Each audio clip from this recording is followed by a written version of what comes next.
Imagine buying a brand new electric car.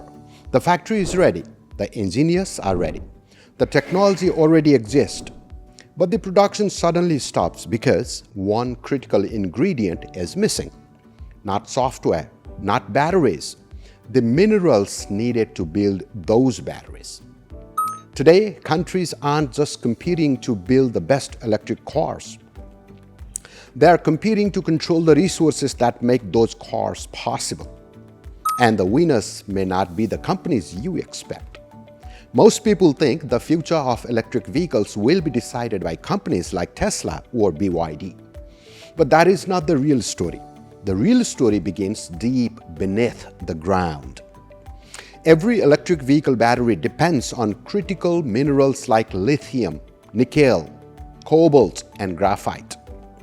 Without them, there is no electric vehicle industry.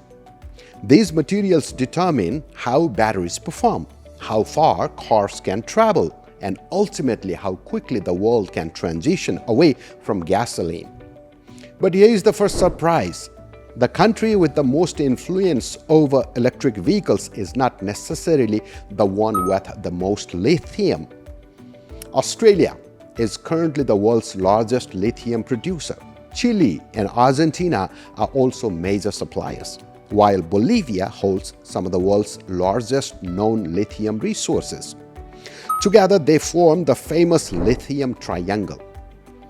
Looking at those maps, you might assume South America or Australia controls the future of electric vehicles. But that is only half the story. Mining is just the first step. Before lithium can power an electric car, it must be refined into battery-grade material. And this is where China quietly built one of the greatest strategic advantages.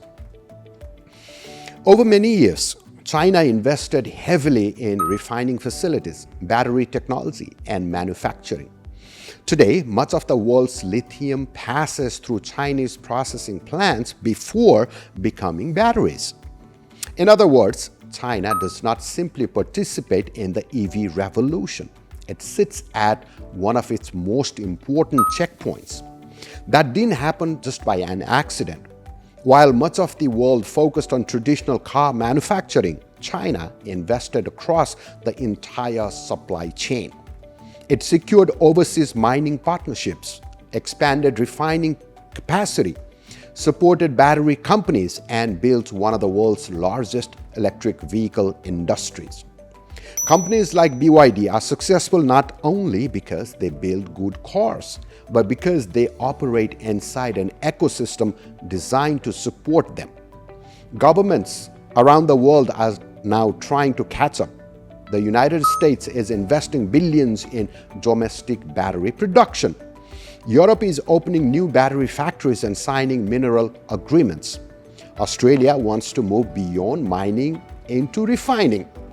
India is expanding battery manufacturing as it pushes towards cleaner transportation.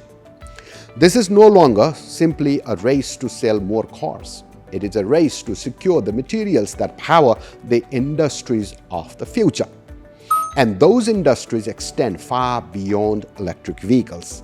The same minerals are essential for renewable energy storage, consumer electronics, and increasingly for artificial intelligence infrastructure.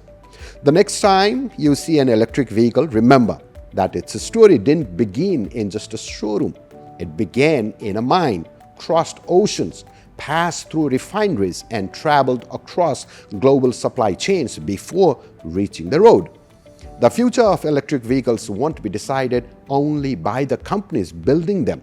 It will be shaped by the countries controlling the resources, refining, and supply chains behind them.